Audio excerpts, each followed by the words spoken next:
함께 보실 하나님 말씀은 신약성경 사도행전 1장 8절입니다. 오늘 성경개관 사도행전 살펴보는 날인데 사도행전의 주제 말씀이라고 할 수 있는 1장 8절 말씀을 읽고 사도행전 개관 살펴보겠습니다.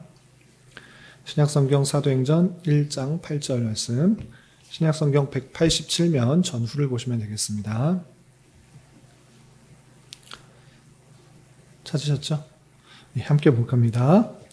오직 성령이 너희에게 임하시면 너희가 권능을 받고 예루살렘과 온 유대와 사마리아와 땅끝까지 이르러 내 증인이 되리라 하시니라. 아멘. 오늘 계속해서 성경 개관, 사도행전의 개관을 살펴보는 시간을 갖도록 하겠습니다. 하나님께서 어떤 분이신가?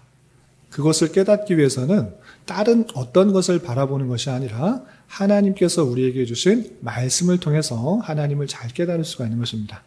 하나님께서 우리에게 친히 말씀을 기록하여서 전달하여 주셨을진데 그 말씀을 가까이 대하지도 못하고 어떻게 읽는지도 잘 몰라서 내가 필요한 대로 부분만 빼서 읽으면 하나님에 대해서 오해할 수 있을 뿐만 아니라 내가 만든 하나님, 내가 만든 기독교, 잘못된 신앙을 갈 수가 있는 것입니다. 그래서 성경 66권을 어떻게 봐야 되는지 한 권 한 권 전체 개관을 살펴보고 있는데 오늘은 사도행전 말씀을 살펴볼 것입니다.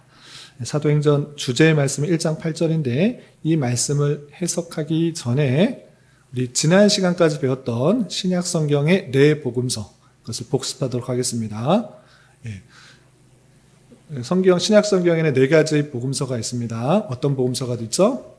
마태, 마가, 누가, 요한. 이 네 개의 복음서 중에 마태, 마가, 누가 이것을 같은 관점에 쓰여졌다라고 해서 무슨 복음이라 불러지죠? 공간 복음이라 불려지고 이 공간 복음서는 큰 관점, 어떤 큰 관점이 있느냐라고 했을 때 예수님께서 세례를 받으시고 갈릴리와 유다와 또 사마리아와 유대 땅에 어떤 사역을 하셨는지와 맨 마지막에 예루살렘으로 입성하셔서 십자가에 달려 돌아가시고 3일 만에 부활 승천하셨다. 이 큰 틀을 유지한 채 거기서 앞뒤가 좀 바뀌거나 어떤 것이 강조되거나 이런 식으로 쓰여진 것입니다. 이 세 복음서는 그 큰 틀 안에서 같은 관점에서 쓰여졌기 때문에 공간 복음이다라고 하는 것입니다. 그 중에서 가장 먼저 나오는 마태복음은 예수님께서 세례 받으시기 전에 어떤 내용들이 나오죠? 혹시 아시나요? 예수님의 족보, 아브라함과 다윗의 족보가 이렇다라고 하면서 14대씩 끊어서 예수님까지 이르는 그 족보를 알려준 것입니다.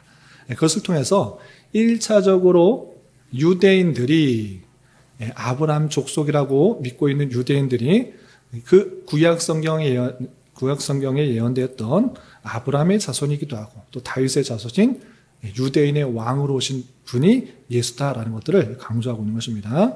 그래서 마태복음을 잘 살펴보면 구약성경이 이루어졌다. 구약성경에 대해서 인용한 것들이 대단히 많이 나오는 것을 알 수 있습니다. 그래서 1차 독자는 유대인들에게 구약성경에 익숙한 유대인들에게 아브라함의 후손이고 다윗의 자손인 예수 그리스도께서 유대인으로 왕으로 오신 구약성경이 응하신 그 예수님이다라는 것들을 강조하고 있는 것입니다. 그래서 마태복음은 유대인의 왕으로서 예수님이 잘 드러나있다 이렇게 생각하시면 되겠습니다. 그리고 바로 뒤에 나오는 마가복음은 어떤 책인가 라고 할 때 1차 독자는 유대인이 아니라 이방인인 것을 알 수 있습니다. 왜 그렇게 말할 수 있는가 라고 할 때 아람말이 종종 등장하는데 아람말을 헬라어로 해석해서 알려주고 있는 것입니다. 에바다, 엘리엘리 라마 사막다니 여러 가지 아람어들을 해석하고 있다는 것을 통해서 그 당시 그 아람 지역, 유대 지역에 쓰던 그 말을 번역하고 있다는 것을 통해서 1차 독자는 아람 지역에서 사는 사람이 아니고 이방, 헬라나 또 로마에 사는 사람들이 있을 것이다. 이렇게 생각하시면 되겠습니다. 그리고 이 마태복음에 비교하여서 마가복음의 특징은 무엇이냐? 가장 짧고 예수님의 행적에 대해서 짧게 계속해서 나열하고 있다라는 특징인 것입니다. 두 개를 비교하면 마태복음은 설교들이 계속 예수님께서 설교한 내용들이 잘 등장하는데 마가복음은 설교의 내용들은 강조되지 않고 행적들 위주로 많은 행적들을 했다라는 것을 알려주고 있습니다. 그리고 다른 성경에 비교해서 예수님의 순환에 대해서 많은 부분을 할애해서 표현하고 있기 때문에 고난받는 종, 마태복음과 비교하자면 유대의 왕으로서 보이는 것이 아니라 고난받는 종에 대해서 더욱더 잘 표현한 것이 마가복음이다. 이렇게 생각할 수 있다라고 했습니다. 그리고 나오는 누가복음, 세 번째 복음서는 같은 관점에 쓰였지만 1장 1절부터 3절에서 나온 것과 같이 왜 나와 있는데 복음서가 예수님의 사역에 대해서 어떤 일들을 하셨는지 생애에 대해서 잘 나와 있는 마태복음도 있고 마가복음도 있는데 굳이 누가복음이 있어야 되니까 할 때 이 누가복음이 왜 쓰여지는지 1장 1절부터 3절까지 그 서론에 대해서 잘 소개하고 있는 것입니다. 그것은 데오빌로 각하여 당신이 알고 있는 바를 더욱더 잘 알게 하기 위해서 이것을 썼습니다 라고 표현하고 있는 것입니다. 물론 1차 독자는 데오빌로 각하이지만 데오빌로 각하만 읽는 것이 아니라 예수님에 대해서 어느 정도는 알고 있지만 더 구체적으로 잘 알려주기 위해서 이 누가복음이 쓰여진 것입니다. 그래서 마태복음과 마가복음은 거의 마가복음의 90% 내용이 마태복음에 다 들어있는데 이 누가복음은 그렇게 많이 등장하지 않습니다. 한 60% 정도밖에 겹치지가 않습니다. 그 밖에 여러 가지 것들을 잘 표현하고 있는데 특별히 이 누가복음에서는 예수님께서 어떠한 모습을 또 강조하고 있는가 다른 복음서하고 비교하자면 인성을 갖고 계시는 예수님에 대해서 잘 표현하고 있다라고 할 수 있습니다. 그래서 시장하시다, 줄이시다, 눈물을 흘리셨다 이런 표현이 많이 등장하고 있고 또 연약한 사람들, 또 백부장도 나타나고 또 들판에 있는 목동들에게도 나타나고 또 낮고 천한 사람들에게 많이 나타나고 있는 그 모습들이 더욱더 강조되고 있다. 그래서 낮아져서 인성의 모습을 가지고 많은 연약한 사람들과 함께했던 그 모습들에 대해서 강조하고 있다. 이렇게 생각할 수 있습니다. 그리고 또 뒤에 나올 요한복음과 비교를 또 하자면 누가복음은 예수님의 무엇이 강조되었는가라고 할 때 기도하는 모습이 강조되고 있습니다.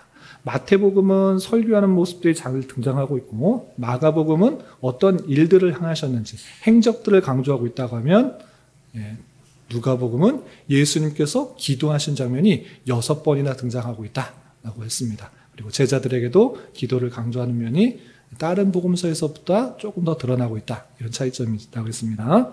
그리고 이 세 개의 공간 복음서와 다르게 요한복음은 시작부터 다른 것입니다. 무엇이냐? 이 마태, 마가, 누가 공간 복음은 예수님께서 이런 사역을 하셨으니까 유대인의 왕이고 고난받는 종이고 또 인자의 모습으로 오신 그리스도다, 메시아다 라는 것들을 귀납적으로 설명하고 있다라고 하면 요한복음은 달리 연역적으로 하나님이 예수님이다. 하나님께서 성육신한 것이 예수님이다. 이것을 선포로부터 시작하는 것입니다. 태초에 말씀이 계시는데 그 말씀이 육신이 되어서 나타나신 것이다 라고 선언하면서 누가복음이 예수님의 인성을 강조하고 있다 그러면 요한복음은 예수님의 신성을 강조하고 있는 것입니다. 예수님 하나님이시다. 하나님이신데 성육신 하신 것이다 라고 표현하고 있는 것입니다. 특별히 그때 당시에 1세기에 영지주의자들이 많이 나타나서 어떻게 하나님이 육신을 입고 오시느냐 그냥 육신처럼 보였든지 아니면 예수님이 하나님이 아니든지 그런 잘못된 사상들이 있었는데 그것을 정면으로 반박하면서 하나님께서 육신이 되셔서 사람의 모습으로 오셔서 그 여러 가지 일들을 했다라고 표현하고 있는 것입니다. 그래서 요한복음은 예수님께서 행하신 것들을 무엇이라고 표현하느냐? 기적이라고 표현하지 않고 무엇이라고 표현한다 그랬죠? 표적이다. 표적이라 하면서 예수님께서 그리스도시다는 표적이다. 여러 가지 것들을 설명하고 있는 것입니다. 그래서 기사에 대해서 해설하는 부분이 많다. 의미를 설명해 주는 부분이 많다. 영적인 의미가 무엇인지를 설명해 주는 것들이 많이 등장하는 것이 요한복음이다 라고 표현하고 있습니다. 그런 특징 속에서 알면 좋겠습니다. 그리고 요한복음은 예수님께서 기도한다라는 표현이 등장한다고 그랬습니까? 안 등장한다고 그랬습니까? 등장하지 않는다고 그랬습니다. 누가복음은 기도하신다. 그것이 6번이나 등장하면서 강조하듯이 표현했는데 반면에 요한복음은 기도한다라는 표현이 나타나지는 않습니다. 그러면 예수님께서 기도 안 하셨다는가? 그것은 아니고 기도는 하셨지만 기도한다라는 표현으로 쓰지는 않았다는 것입니다. 예를 들어서 오병이어 사건에서도 기도하시고 나눠주신 것이 아니라 축사하시고 라는 표현이 있고 또 요한복음 17장 아주 유명한 예수님께서 십자가에 달리시기 전에 하나님께 기도하는 것을 기도하셨다라고 하지 않고 기원하시고 또 간구하셨다라는 표현으로 바꿔서 쓰고 있는 것을 볼 수 있습니다. 이런 특징들이 있다라는 것을 알아주시고 이해하시면 되겠습니다. 자, 그리고 나서 이제 복음서는 끝나고 복음서 다음에 나오는 것이 역사서입니다. 역사서. 신약 성경에서는 역사서가 한 권밖에 없습니다. 구약 성경에서는 대단히 많이 등장했는데 12권이나 나오는데 신약 성경은 한 권밖에 없습니다. 한 권밖에 없는 이 사도행전 내용 오늘 동영상을 먼저 보고 핵심적인 내용들을 잘 추렸으니까 이걸 잘 보시고 또 보충적인 내용은 교환을 보면서 설명을 하도록 하겠습니다. 이제 동영상 하나 보도록 하겠습니다.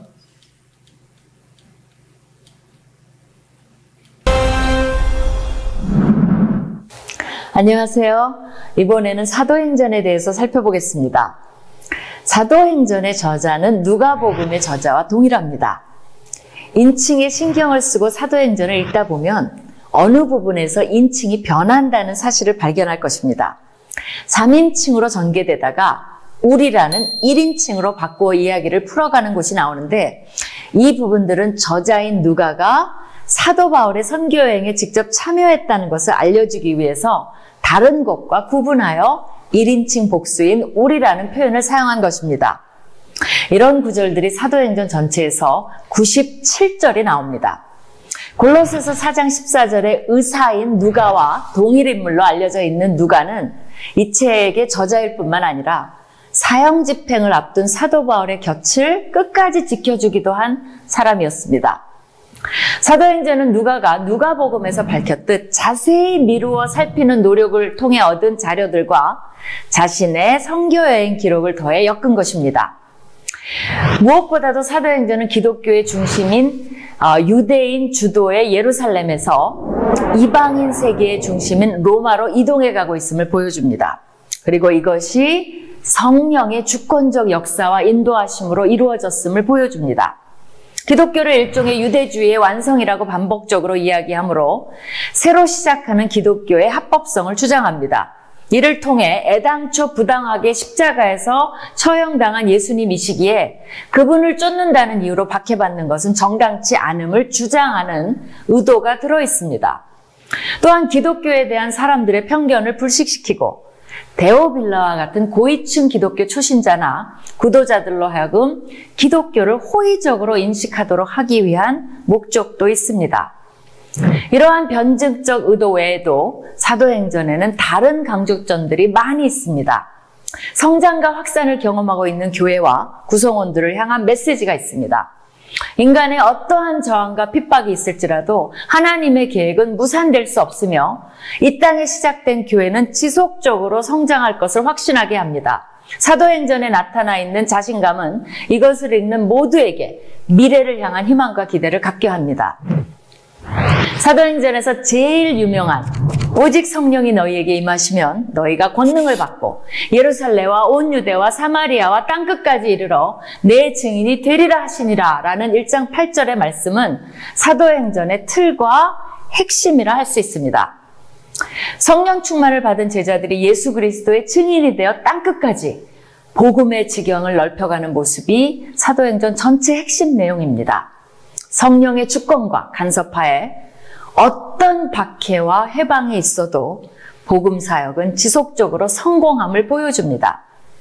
실제로 사도행전은 이야기를 풀어나가는 주요 대목마다 6장 7절에 하나님의 말씀이 점점 왕성하여 예루살렘에 있는 제자의 수가 더 심히 많아지고 허다한 제사장의 무리도 이 도에 복종하니라와 같은 승리를 축하하는 표현을 반복해서 사용하고 있습니다. 또한 사도행전에서는 2명의 특별한 사도를 대비하여 다룹니다. 사도 베드로와 사도 바울입니다. 사도행전을 13장을 기점으로 전반부와 후반부로 나누어 전반부에서는 베드로 사도가, 후반부에서는 사도 바울의 역할이 강조되어 있습니다. 유사한 사건들을 통해 두 사도를 의도적으로 대비하고 있다는 느낌을 줍니다. 나면서 안전뱅이가 된 사람을 고침, 특이하고 특별한 치료 능력, 마술사를 제압, 죽은 이를 살림, 기적적으로 옥에서 풀려남 등 두 사도는 유난히 유사한 사건이나 기적을 행했습니다. 이러한 것을 통해 이방인의 사도이자 교회를 확장한 사도 바울의 권위를 베드로의 권위와 대등하게 보여주고자 한 의도를 발견할 수 있습니다. 사도행전은 결론이 맺어지지 않은 상태로 급격하게 끝난다는 특징이 있습니다. 바울이 2년 동안 로마 감옥에 갇힌 채 황제 가이사 앞에서 재판받기를 기다리는 모습이 마지막 장면입니다. 누가는 사도 바울이 그 후 어떻게 되었는지에 대해서는 전혀 설명하지 않습니다. 왜 그랬을까요? 신학적 의미에서 보자면 이것은 당시 초대교회에서 시작한 세계복음화를 후대 교회가 이어 완성시켜야 한다는 의도로 볼 수 있습니다. 다르게 표현하면 성령의 역사는 지속되며 그것을 믿고 도전하는 이들을 통해 사도행전은 계속된다는 것입니다. 그러기에 이제 우리 모두는 사도행전 29장을 계속해서 써나가야 하는 것입니다.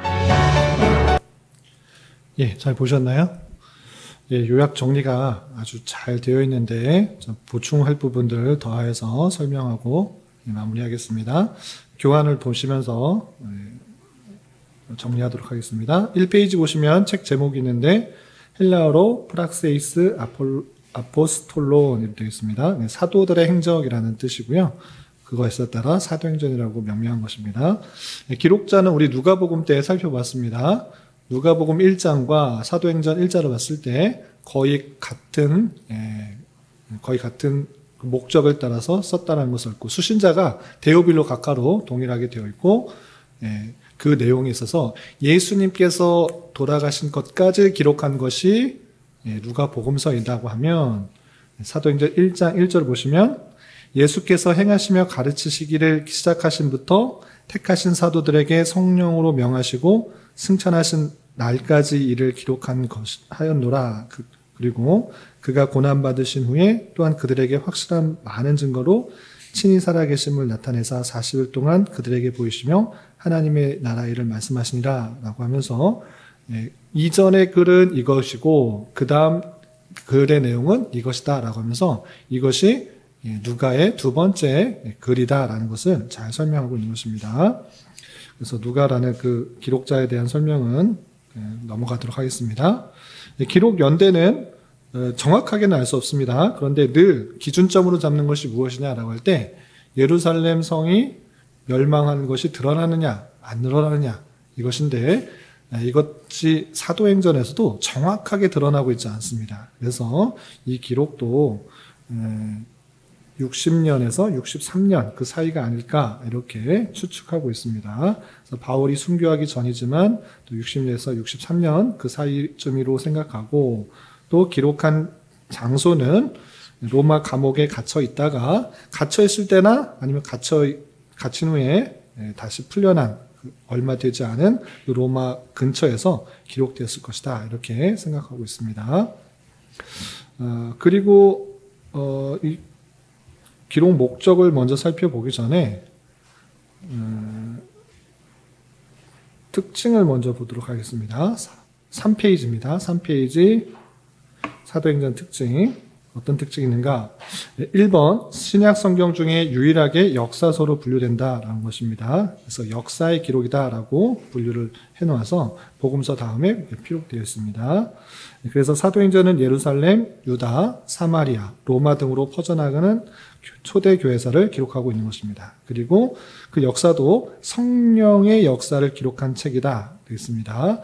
오순절의 성령 강림에서 시작하여 사도행전 곳곳에 성령이 역사하는 사건들이 생생하게 기록되어 있습니다. 그리고 사도행전의 특징은 사도 바울 연구에 중요한 자료를 제공해 주고 있습니다. 사도행전은 바울 회심으로부터 3차에 걸친 전도행에 대한 기록이 자세하게 기록되어 있기 때문에 바울에 대해서 잘 알려주고 있습니다. 또한 예루살렘에서의 체포에서부터 로마에 이르는 기간 동안의 기록들, 또 바울의 예루살렘 방문 등 바울에 대한 여러 자료를 제공받을 수 있을 뿐만 아니라 바울 서신의 배경을 이해하는 데 큰 도움을 줍니다. 바울 서신, 뒤에 또 서신 중에서 바울 서신이 쭉 나오잖아요. 그래서 14권의 바울 서신이 있다. 이렇게 했을 때 그 바울 서신이 어떤 배경인가, 에베소서는 어떤 책인가, 또 고린도 전후서는 어떤 책인가 라고 할 때 그 내용만을 읽고서는 그 서신만을 읽고서는 잘 이해하기가 어렵습니다. 그러나 사도행전을 통해서 이렇게 돌아다니다가 교회를 세웠고 이런 관계 속에 있었구나라는 것들을 잘 알려주는 책이 사도행전인 것입니다. 그래서 바울 서신의 배경이 되는 그런 자료들을 잘 제공해 준다. 이렇게 생각하시면 되겠습니다. 그리고 여러 사람의 설교의 내용이 많이 나온다는 특징이 있습니다. 예를 들어 베드로, 스데반, 야고보, 바울 등의 여러 편의 설교가 실려 있습니다. 그런데 이 설교의 내용들, 설교가 들어있다 이것만 아는 것이 아니라 그 설교 어떤 설교를 했을까, 이 사람들이 어떤 설교를 했을까 내용을 잘 살펴보면 모두 교회를 통해서 구약의 예언이 성취되었다라는 그 내용들을 밝히고 있는 것입니다. 여러 사도들이 구약의 내용들을 밝히면서 예수가 누구인지 또 그 구약의 내용들이 어떻게 성취되었는지 그 설교를 잘 보여주고 있다. 이렇게 생각하시면 되겠습니다. 그리고 누가복음과 연속성을 생각해 보겠습니다. 누가복음과 사도행전 같은 기록자가 썼다라고 그러는데 누가복음의 맨 마지막 장면을 사도행전의 첫 부분에서 재차 진술함으로 연속성을 부각시킨 것입니다. 그 맨 마지막에 누가복음의 내용과 사도행전 내용들이 연결되고 있습니다. 이렇게 같은 기록자와 또 같은 생각에 따라서 기록되어 있다는 것들을 보여주고 있고요. 또 누가복음에 나오는 예언이 사도행전에서 성취되었으면서 서로 연관관계가 있다는 것을 보여줍니다. 누가복음의 예언들 실제로 사도행전 두 번째 편을 통해서 이렇게 이루어졌습니다라고 잘 보여주고 있다는 것입니다. 또 사도행전에서 나타나는 하나님 나라의 용어는 누가복음에서 예수님이 선포한 하나님의 나라가 잘 드러나고 있는 모습을 보여주고 있습니다. 또한 누가복음에서 예수님은 성령을 받는 분으로 묘사되고 있지만 사도행전은 성령을 주시는 분으로 나타나고 있습니다. 누가복음 3장 21절 보시면 예수님께서 세례를 받으실 때 성령이 강림하시는 받는 분으로 묘사되고 있는데 사도행전에서는 예수님께서 성령을 받아서 너에게 주시는 분, 성령을 받아 주시는 분으로 나타나고 있다. 이런 차이점이 있겠습니다. 또 누가복음은 갈릴리에서 예루살렘으로, 사도행전은 예루살렘에서 지중해를 거쳐 로마의 복음이 전파되는 확장되는 이야기를 보여주고 있다. 이렇게 생각하시면 되겠습니다. 누가복음 말씀드릴 때 예루살렘으로 계속해서 집중했다고 그랬습니다. 그래서 예수님께서 예루살렘을 향하여 그렇게 계속돼서 4번씩이나 반복해서 표현되고 있다라고 했는데 거기서 끝난 것이 아니라 이제 예루살렘에서 지중해, 로마 이렇게 세계로 땅끝까지 복음이 전파되는 그런 모습들이 있다. 그래서 연속성이 있다. 이렇게 생각하시면 되겠습니다. 그리고 사도행전은 총 28장까지 있어서 이 구조가 어떻게 되는가 어렵게 생각할 수 있는데 우리 1장 8절에서 나온 것처럼 그 말씀에 근거해서 내용과 구조를 살펴보면 이해하기 쉽습니다. 처음으로 읽었던 우리 사도행전 1장 8절 말씀을 다시 한번 보도록 하겠습니다. 사도행전 1장 8절 보시면 오직 성령이 너에게 임하시면 너희가 권능을 받고 예루살렘과 온 유다와 사마리아와 땅끝까지 이르러 내 증인이 되리라 하시니라 라고 표현하고 있습니다. 이것이 누가 하신 말씀이죠? 예수님이 하늘로 올라가시기 전에 마지막으로 제자들에게 하신 말씀입니다. 그런데 이 말씀을 잘못 이해하는 경우가 있습니다. 어떻게 이해하느냐?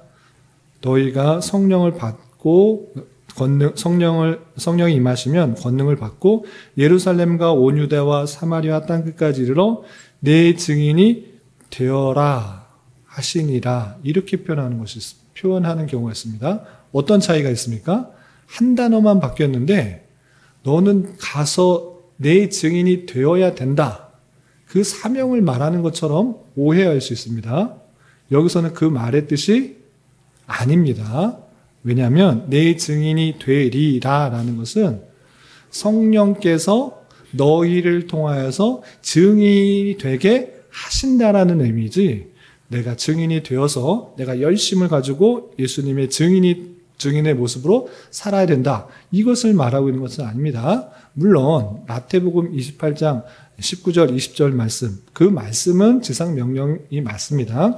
사도행전에서 이 표현은 누가가 이 성령께서 임하심으로 말미암아 제자들에게 어떻게 증인된 사역을 하실 것인지를 보여주는 성령께서 역사하시는 것을 기록한 것이다. 이렇게 생각하셔야 되는 것입니다. 그래서 1장 8절 이것만 외우셔도 사도행전 전체를 이해하는 것인데 보시면 오직 성령이 너에게 임하시면 예수님께서 승천하시기 전에 성령께서 너에게 임하시면 이라고 표현됐을 때 이 말에 따라서 앞으로 성령께서 임하실 것이다, 안 임하실 것이다? 임하실 것이다. 성령 강림 사건이 있을 것이다 라고 표현하고 있는데 그것이 사도행전 2장에 나오는 것입니다. 2장. 그래서 2장 보시면 오순절날 이미 이름에 오순절날이 이미 이름에 그들이 다 같이 한 곳에 모였더니 라고 하면서 성령께서 강림하시는 오순절 성령 강림 사건에 대해서 말하고 있는 것입니다. 그래서 성령께서 임하실 것을 예언하셨는데 실제 2장에서 이 강림하신 사건을 보여주는 것입니다. 그리고 권능을 받게 되고 또 예루살렘과 온 유다와 땅끝까지 이르러 내 증인이 되리라 하셨는데 여기서 예루살렘의 증인이 되는 모습이 2장부터 8장까지 나오는 것입니다. 그래서 권능을 받아서 예루살렘에서 어떤 일들이 있었는지 교회가 생성되고 또 서로 먹고 나누고 또 통용하는 그 모습들이 예루살렘의 증인된 모습으로 잘 드러나는 것이 8장까지이고 그리고 다음 온 유대와 사마리아와 온 유대와 사마리아까지 확장될 것이라 표현했는데 이것이 8장 5절부터 12장까지 나와 있는 것입니다. 그래서 유다와 사마리아의 어떻게 증인으로의 모습이 드러나고 있는지를 표현한 것이 사도행전 내용인 것입니다. 그리고 땅끝까지 이르러 내 증인이 되리라 라고 말씀하셨는데 땅끝까지 증인의 모습들이 어떻게 드러나는가 봤을 때 사도 바울을 통하여서 1차, 2차, 3차 또 로마까지 가서 증인된 모습으로 그 사역들을 하는 것을 보셨습니다. 여기서 잘못 읽으면 주의 깊게 읽지 않으면 베드로가 또 어떤 사도들이 또 바울이 열심히 그 복음을 전했다. 또 증인된 사역을 하였다. 이렇게 볼 수 있는데 자세히 보면 성령께서 말씀대로 하나님께서 주관하셔서 그 모든 역사를 이루시는 것을 볼 수 있습니다. 그래서 사도들의 행전, 사도들의 행한 기록 같아 보이지만 사도들을 사용하신 성령님의 그 관점에서 성경을 읽어야 그것을 오해하지 않을 수 있다라고 할 수 있는 것입니다. 그래서 사도행전이라고 하지만 별명이 성령행전이다. 성령께서 사도들을 통하여서 행하게 한 내용들을 기록한 것이다. 이렇게 불리는 것입니다. 그래서 내용 구조를 보시면 다시 한번 정리하겠습니다. 1장부터 8장 4절까지는 예루살렘에 있는 증인, 그리고 8장 5절부터 12장 25절까지는 유대와 사마리아에 있는 증인의 모습들이 어떻게 드러나는지, 또 13장부터 마지막 장까지는 땅끝까지 이르러 어떻게 증인된 모습을 보였는지 그것을 기록한 것인데, 이것은 예수님께서 승천하시기 전에 제자들에게 성령께서 임하셔서 권능을 받음으로 말미암아 그 성령께서 그 제자들을 통하여서 어떻게 일하실 것인지를 보여주는, 성령의 역사를 보여주는 기록이다, 이렇게 생각하시면 되겠습니다.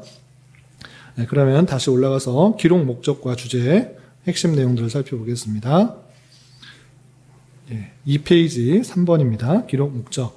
왜 사도행전을 기록했는가? 성경을, 사도행전을 잘 읽어보면 이것 때문에 기록했겠구나라고 결론이 도착하는 것입니다. 첫 번째는 무엇이냐? 신앙의 강화를 위해 기록됐다라고 할 수 있겠습니다.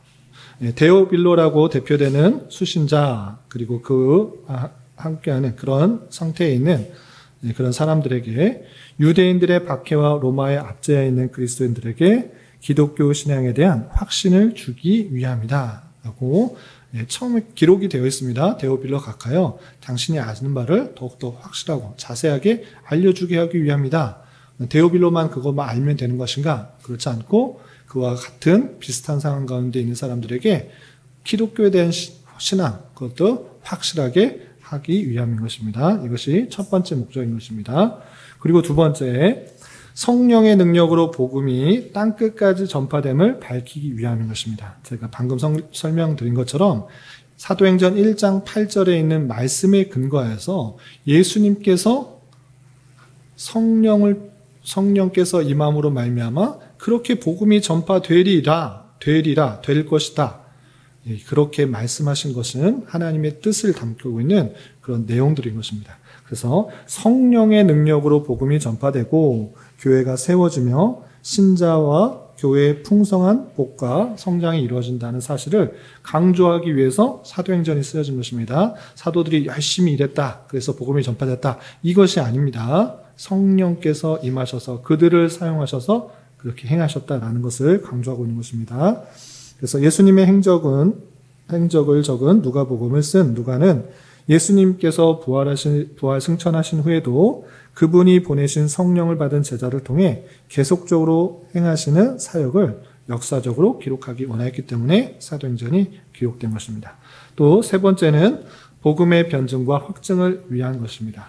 복음이 로마 세계에 전파되면서 기독교가 로마의 법과 질서에 위협을 주는 불법적인 종교가 아님을 변증하며 기독교가 구약의 뿌리를 둔 유대교의 정통성을 이어받은 종교라는 것을 밝혀준 것입니다.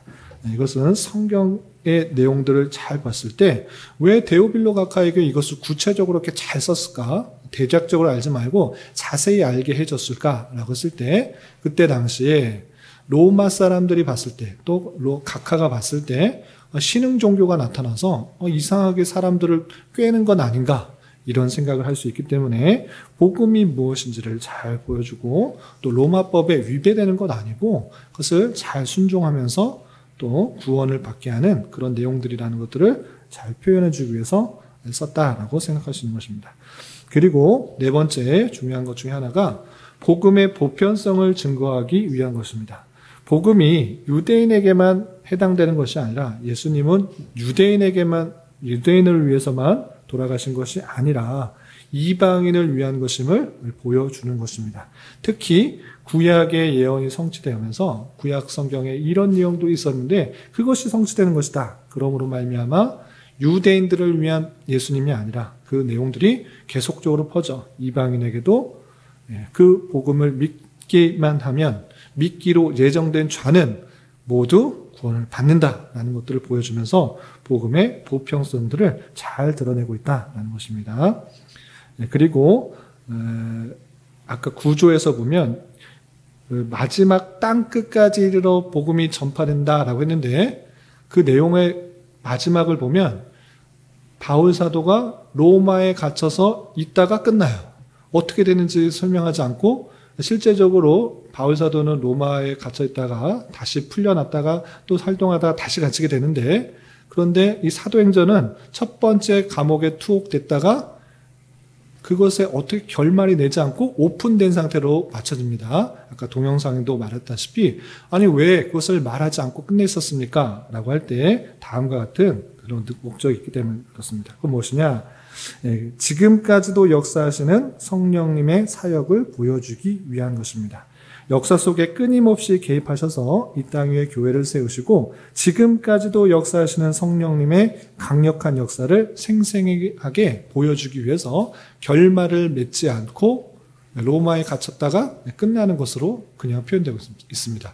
그래서 바울 사도가 땅 끝까지 이르러서 복음이 다 전파됐다, 이것이 아니고 그 사역, 그 성령님의 사역은 바울 사도까지가 끝이 아니라 오늘날 우리에게도 미치게 되어서 우리가 거하는 처소마다, 우리가 밟는 땅마다 그 복음, 우리를 통하여서 복음이 전파되게 되는 놀라운 성령의 사역이 있다. 지금도 그 사역이 이루어지고 있다는 것들을 표현해 주고 있는 것입니다. 그래서 끝맺음이 대단히 좀 아쉽게 끝나는 것 같아 보이지만 이것이 아니라 성령님의 사역이 지금도 있다는 것들을 생각하게 하신다라고 생각하시면 되겠습니다.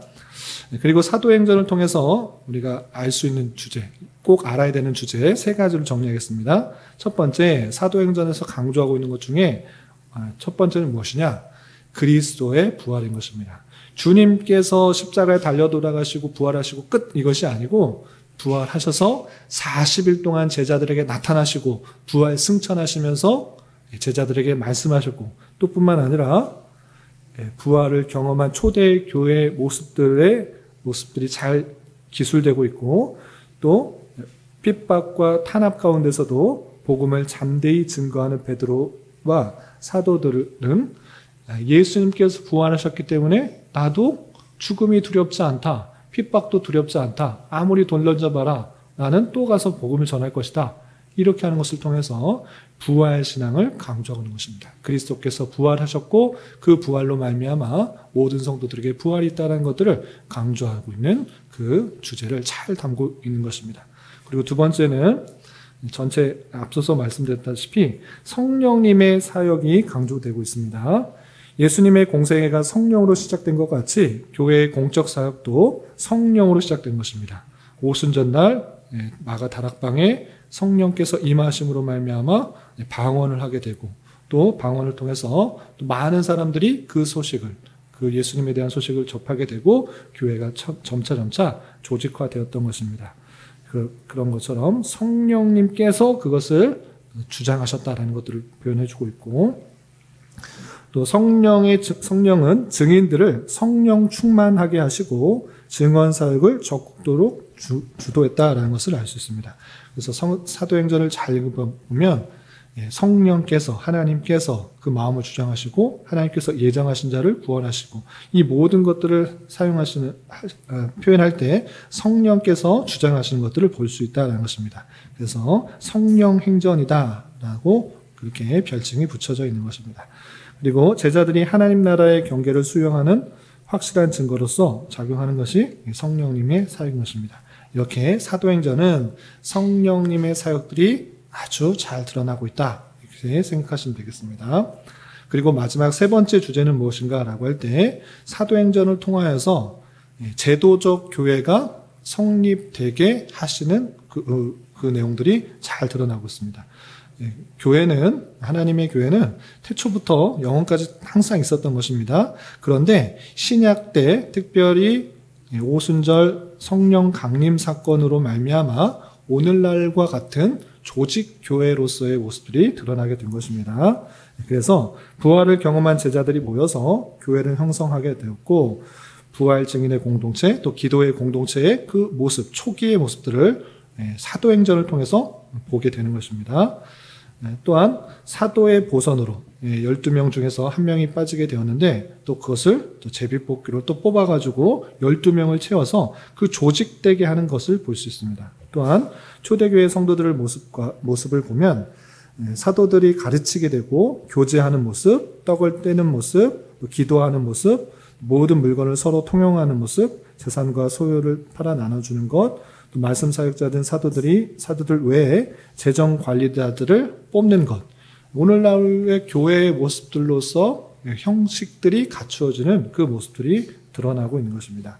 또한 박해를 통해 교회가 확장되고 있는 것을 볼 수 있습니다. 경계와 차별을 넘어 확장되는 그런 교회의 모습들이 드러나고 있습니다. 그래서 빌립의 사마리아 전도와 또 베드로의 백부장 고넬료를 전도하는 것 등등등 이렇게 교회가 핍박과 박해 속에서 없어지는 것이 아니라 오히려 더 확장되고 있는 그 교회의 특수성을 볼 수 있는 것입니다.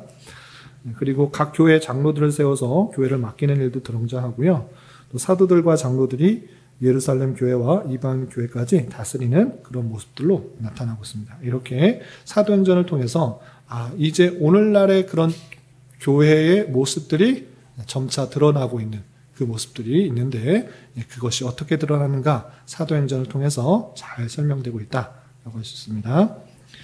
그리고 5번 사도행전 특징. 이거 했죠? 사도행전 특징 했으니까 넘어가도록 하겠습니다. 여기까지 보시면 사도행전에 대해서 잘 살펴본 것인데 다시 한번 정리하면 이 사도행전은 물론 사도들이 했던 일들을 기록한 것이지만 그 이면에는 성령께서 그들에게 임하셔서 여러 가지 일들을 행하신 것으로 볼 수가 있는 것입니다. 그리고 13장을 기준으로 해서 1장부터 13장까지는 베드로 사도의 기준으로 해서 어떤 일들을 했는지, 예루살렘과 유대와 사마리아의 어떤 증인으로서의 모습이 등장하는지에 대해서 표현하고 있고, 그리고 땅끝까지 이르러 내 증인이 되리라 라고 했던 그 말씀이 어떻게 이루어졌는가 라고 했을 때 바울 사도의 회심과 또 그를 통하여서 1차, 2차, 3차 세 개의 복음을 전파하는 그 모습들이 사도행전에 잘 드러나고 있습니다. 근데 사도행전을 읽어보시면 아시겠지만 바울이 너무 여러 군데를 다니셔서 이거 어떻게 되는지 대단히 혼돈될 수 있는데 제가 그림을 준비했으니까 이거 설명하면 또 한참 길어지니까 오늘은 개요만 보는 것이니까 눈으로 1차, 2차, 3차가 이런 지역을 갔다. 눈으로만 확인해 보시기 바랍니다. 예루살렘에 있을 때 핍박으로 말미암아 안디옥으로 갔고요. 안디옥에서 또 파송을 받아 바울과 바나바가 1차로 전도여행을 가게 되었습니다. 그래서 실루기아를 지나서 살라미, 또 바보 지역을 지나고 버가로 지나가는데 이때 마가라는 요한이 어떤 문제인지 몰라서 모르겠는데 전도여행에서 이탈되어서 다시 돌아가게 되었습니다. 그리고 계속해서 안디옥 지역, 이고니어 지역, 루스드라 지역, 더베 지역. 이 루스드라에서 계속 핍박을 받고 더베에서 죽을 뻔한 고비를 넘겼지만 내가 돌 맞아서 죽을 모습과 같이 되었지만 바울 사도는 이제 핍박받으니까 그만해야지 하지 않고 다시 전했던 곳으로 돌아가서 그들의 형편을 살피면서 돌아온 내용들이 1차 전도 여행인 것입니다. 그래서 소아시아의 남부지방 위주로 갈라디아와 그 남부지방 위주로 1차 복음을 전하였고 그리고 2차 전도 여행은 예루살렘 공회 끝난 후에 곧바로 1차 복음을 전했던 지역에 가서 잘 신앙생활을 하고 있는지 보고자 했던 것입니다. 그런데 출발할 때부터 큰 싸움이 납니다. 마가라는 요한을 데리고 가야 되느냐 말아야 되느냐 이 문제로 바나바와 큰 싸움이 있었던 것입니다. 그래서 바나바는 생질이었던 마가라는 요한을 데리고 가자. 왜 데리고 가느냐 할 때 바울 사도는 중간에 돌아간 사람 왜 걔들 또 데려가야 되느냐 이 문제로 크게 싸웠던 것입니다. 그래서 바울은 바나바와 같이 하지 않고 새로운 사람 실루아노라는 신라를 데리고 위쪽으로 가서 그 1차 전도의 지역을 살펴보게 되는 것입니다. 그래서 다소, 더베, 루스드라, 안디옥 이런 쪽을 돌아보다가 드로아에 있을 때 환상을 보게 됩니다. 환상을 보면서 마게도냐의 사람들이 이쪽으로 넘어와서 우리에게 복음을 전파라라는 환상을 보게 되고 이것이 성령님께서 뜻하신 것이다 생각하여서 아시아에 복음을 전하지 않고 유럽으로 가서 복음을 전파하게 됩니다. 네아포리를 지나서 빌립보를 지나게 되고 빌립보에서 자주장사 루디아를 만나게 되고 복음을 전파되고 이 빌립보 교회가 생기게 됩니다. 감옥에 갇혔다가 찬송할 때 열려고 또 그 간수를 전도하는 일이 있었고 또 핍박으로 말미암아 암비볼리 가고 암비볼리에서 또 핍박이 있어서 아볼로니아 또 아볼로니아에서 또 핍박이 있어서 데살로니가로 갑니다. 그래서 데살로니가에서 복음을 전했는데 또 핍박이 있어서 또 급히 밤중에 도피하게 되는 일들이 있습니다. 그래서 베레아 갔더니 베레아 사람들은 더 너그러워서 데살로니가 사람보다 더 성경을 잘 받는 그런 모습들이 있었습니다. 그럼에도 불구하고 데살로니가에서 핍박했던 사람들이 베레아까지 찾아와서 그를 죽이려고 하자 급히 또 아덴으로 피하고 도망갔습니다. 이주했습니다. 그리고 아덴에서 철학자들과 논쟁을 하는 모습도 있었고 그리고 나서 고린도 지역에 있었는데 이 고린도 지역에서 아굴라와 브리스기라를 만납니다. 그리고 데살로니가의 성도들의 소식을 들으면서 안타까우면서 편지를 또 데살로니가 전서와 후서를 쓰게 되는 것입니다. 그리고 다시 에베소로 돌아와서 가이사랴에 왔다가 안디오로 가는 것이 2차 전도 여행입니다. 2차 전도 여행 끝나고 이제 힘들었다. 거의 한 3년 동안 정말 힘들었으니까 좀 쉬어야겠다. 그러지 않고 도착하자마자 얼마 뒤에 바로 또 3차 여행을 떠나는 것입니다. 그래서 얼마 있다가 다시 차례로 제자들을 찾아서 굳건하게 하고자 또 2차 전도여행에 가졌던 그 모든 지역을 돌아보면서 교회를 더욱더 든든히 세워나가게 된 것입니다. 그런데 에베소에 있을 때 성령이 있다라는 것들을 들어보지 못했다라는 그런 소식을 듣고 안타까워하면서 에베소에 3년이나 머물면서 두란노 서원에서 날마다 강론하는 모습들이 보였습니다. 그리고 마게도냐로 넘어가서 제자들도 또 굳건하게 하고 자신을 죽이려는 자들이 있다는 것을 알고 원래 갔던 방향이 아니라 육로로 다시 돌아가서 원래 그 지역으로 돌아가는 것입니다. 그리고 에베소 지역에 있을 때 내가 다시 돌아가면 예루살렘에 들어가면 내가 잡혀 죽겠구나라는 그런 생각을 알고 에베소 3년 동안 복음을 전하였던 에베소 장로들을 불러보면서 고별 설교를 하는 장면이 나오고요. 그리고 또 밀레도에서 7일 동안 머물렀다가 많은 사람들이 예루살렘으로 가지 말라. 죽을 것 같은데 왜 가냐 만류했지만 그럼에도 불구하고 나는 가야 된다라고 해서 가게 됩니다. 그래서 두로 지역에 정착했다가 형제를 만나서 돌레마에 있다가 또 아굴라 브리스기라를 만나고 예루살렘에 이르러서 형제들을 만나는데 예상한 것처럼 그때 붙들려서 가이사랴 감옥에 갇혀 있는 것입니다. 가이사랴에 있으면서 나는 로마에 가서 나 떳떳하게 재판을 받겠다. 난 로마에 보내달라. 이렇게 외치게 되어서 그러면 로마 신권이 있으니까 보내주겠다라고 해서 보내준 것입니다. 그래서 가이사랴와 시돈을 지나 무라 지역, 리도, 살모네, 미항 그리고 미항에서 떠나서 가고 있는 로마로 가는데 큰 풍랑을 만나서 유라굴로의 큰 풍랑을 만나서 멜리데라는 아주 작은 섬에 그렇게 정착했다가 또 폭풍이 많아서 수라굴라, 레기온, 보디오, 로마로 이렇게 되는 것입니다. 그래서 이것을 그냥 다 외울 수가 없고 이걸 외우면 앞에 말씀드렸던 거 다 까먹으니까 사도행전은 성령께서 제자들을 통하여서 예루살렘과 유다와 사마리아와 땅끝까지 이르러 복음을 전파하게 하시는 유대인의 하나님이 아니라 세상의 하나님이 이것들을 보여주면서 그 복음이 구약에 예언된 대로 이방인에게도 전파되어서 택하신 사람을 부르는 그 놀라운 역사들을 기록할 뿐만 아니라 이것이 그쳐진 것이 아니라 오늘날 우리에게도 있어서 주님의 증인된 사역을 우리 주어진 삶에서 잘 감당함으로 택하신 백성을 주께 돌아오는 그 놀라운 성령의 사역들을 감당하는 자로서 있어야 된다라는 것들을 표현해 주고 있는 것입니다. 그런 역사들을 잘 행할 수 있기를 바랍니다. 질문 있으신가요?